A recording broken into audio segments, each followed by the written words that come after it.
Hello, fellow luxury lovers. Today, I want to shed some light on the history behind the famous fashion houses we know and love today. I'm going to be giving you a little history lesson behind Louis Vuitton, Chanel, Gucci, Cartier, and Tiffany's. People love these brands for different reasons, whether it's just because you like the piece itself or maybe you like the status that comes along with the name. But for me, I have a true appreciation for these brands because of where they started and the people who built them up. Some of their stories I can even relate to a little bit, which makes it even more special. So this is going to be a brief history lesson on these 5 houses. Please let me know if you enjoyed this video and you want to see more like this in the future. I could even do a series where each time I make a video like this, I do 5 different fashion houses. I love learning the history and the beginning of all of these brands. So if you would like more videos like this, I will definitely make them. Okay, this is not going to be the full history behind all of these brands, or else this would be like a 5-hour video, but I'm going to give you some highlights and some interesting facts behind all of the brands, so that way you might learn something new and have a bit more appreciation the next time you walk into one of these luxury boutiques. Let's start off with Louis Vuitton. Louis Vuitton was born in 1821 in West France. His father was a farmer and his mother sadly passed away when he was only 10 years old. Louis's father quickly remarried, and Louis did not get along with his stepmother. So at the young age of 13 years old, Louis ran away from home on foot, completely alone, to head for Paris, which was over 290 miles away. I love that part of the story because I actually also ran away at age 13 to build a better life for myself. So that little connection there just grows my love for the brand so much. So for just over 2 years, Louis Vuitton walked to Paris. He would travel a little bit and then he'd have to settle, do some odd jobs to earn some money for him to be able to feed himself. He would stay wherever he could find shelter, save up enough money for the next travel, go on foot, settle down at the next town, earn some money, find some shelter, and then do it again. And he did this until he finally reached Paris. He reached Paris in 1837 and was taken in as an apprentice by a successful box maker. After several years of box making and professional packing, Louis Vuitton had built up quite the reputation for himself for being one of the best luggage makers and packers there's ever been. So much so that Napoleon's wife hired Louis Vuitton as her personal box maker and packer. That was great for Louis Vuitton because that became the gateway for his higher end clientele and his royal clientele. He then ended up opening his own shop and created a completely new style of trunk. Instead of leather, he used canvas to make it both lighter and more durable. Also, unlike all the other trunks being made, instead of having a dome-shaped top, he made a flat top, making the trunks rectangular, which was very easy for stacking. And that became the birth of modern luggage. For several years, business was booming for Louis Vuitton. He had a lot of high-end customers and a lot of orders to fill. But sadly, in 1870, there was a war and his business came to a complete halt. In 1871, Louis went back to his shop to find it completely in shambles and most of his equipment was stolen. But Louis Vuitton is the kid who ran away at 13 years old by foot to build his dream life. So of course he didn't let this stop him. He spent the next several months building back up his shop and his business again. When he reopened his shop, he put a strong emphasis on the luxury of the brand. Louis's son George also followed him in the business. George worked closely with his father Louis, and he actually developed a brand new lock. A single lock system with 2 spring buckles, which he had patented, and it was so effective that George actually challenged Harry Houdini to escape from a Louis Vuitton box with his new lock. And Harry Houdini, who is the escape master, declined the challenge. And this lock is still used today. In 1892, Louis Vuitton passed away at the age of 70, and his son George continued to run the company. George is the one that created the famous LV monogram on the canvas bags that we know today, and he grew Louis Vuitton into the world-renowned luxury leather goods brand that we know today. Is that not such an incredible story? Like, I have so much more respect for the brand, knowing the upbringing, knowing that Louis Vuitton came from absolutely nothing and he built an amazing life for himself, taught his son the craft, and together they built up this brand to what we know today. Next up is Chanel, but before I get into her history, a little fun fact: Chanel was actually a really big fan of the brand Louis Vuitton. So in 1925, Louis Vuitton actually designed a bag for Coco Chanel, and today we know that bag as the Alma. I actually have an Alma in the BB size, and I did not know this fact when I bought the bag. It's something I learned after, and again, it made me fall in love with that piece so much more because I know the story behind it. Coco Chanel was born Gabrielle Chanel in 1883. At age 12, her mother passed away from tuberculosis. After her mother's passing, her father took her and her two sisters and dropped them off at an orphanage. That is the saddest thing I have ever heard. Could you imagine being 12 years old? You already have this relationship with your parents. You have this relationship with your dad. You go through something so heartbreaking like losing a parent. And then the one parent you have left is like, no, I'm not going to raise you guys, and drops you off at an orphanage. She did not have an easy childhood. But it was at that orphanage where Coco Chanel learned how to sew, which became very important in her life later on. Before Chanel really created her brand, she was actually a singer at various different clubs. Some say that her nickname Coco actually came from a song that she used to sing at these clubs. In 1910, Chanel opened her very first store, selling mostly hats and some clothing. Chanel's boyfriend, Arthur Capel, who was nicknamed Boy, actually funded a lot of her projects. The famous Chanel boy bag is named after Boy Capel. Coco Chanel was known for being quite promiscuous, but Boy was definitely her true love. Sadly, in 1919, Boy passed away in a car accident, and Chanel was devastated. During her state of mourning, Chanel tapped into her creativity and designed the little black dress. Yes, the iconic little black dress we all know today. Then in the 1920s, Chanel introduced her very first perfume, Chanel No. 5. After she launched her perfume, during an interview, she described perfume as this. I'm actually going to read the quote because I don't want to butcher it. It is so beautiful. So Chanel says, "Perfume is the unseen, unforgettable, ultimate accessory of fashion that heralds your arrival and prolongs your departure."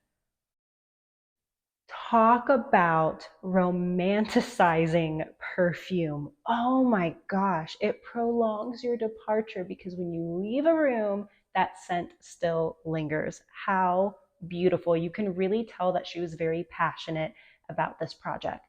Chanel really focused on hats, clothing, and perfume and didn't actually get into bags until later on. Of course, the most iconic Chanel bag is the classic double flap. The classic double flap actually used to be called the Chanel 2.55.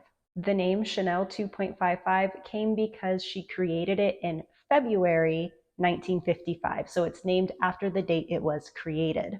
Chanel got tired of always having to carry a handbag and wanted a way to carry a bag where she would have both of her hands free, thus creating the shoulder bag. Yes, we have Chanel to thank for our modern day shoulder and crossbody bags.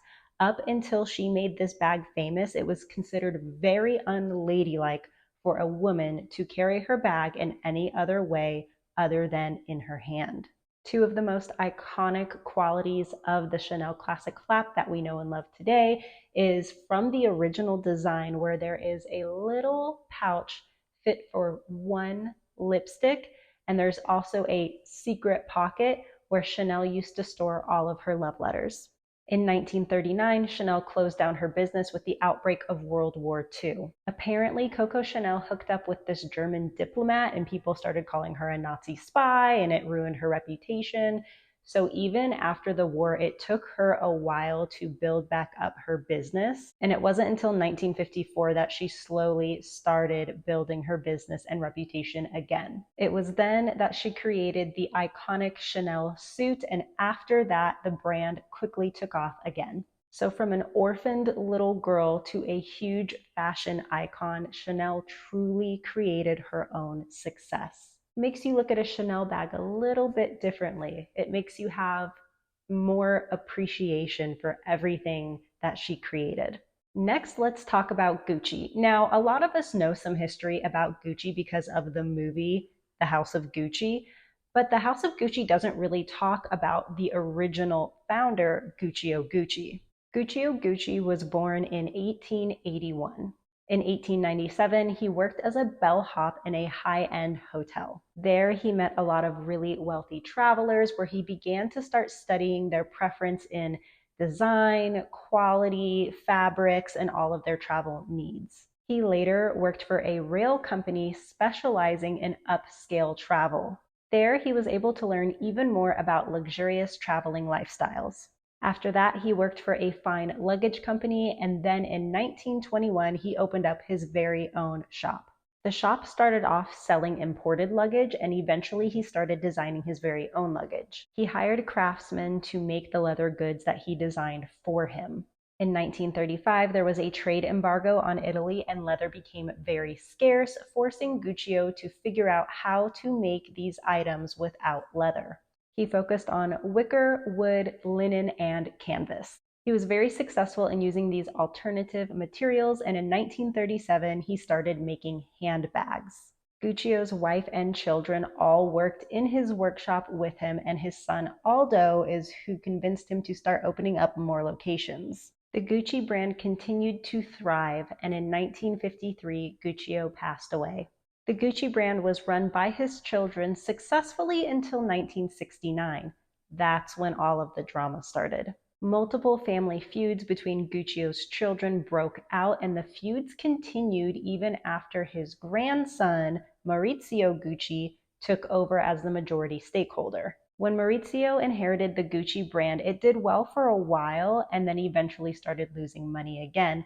And in 1995, Maurizio Gucci was shot by a hitman hired by his ex-wife. None of the Gucci family members have any stake in Gucci anymore, nor do they even work for the Gucci brand.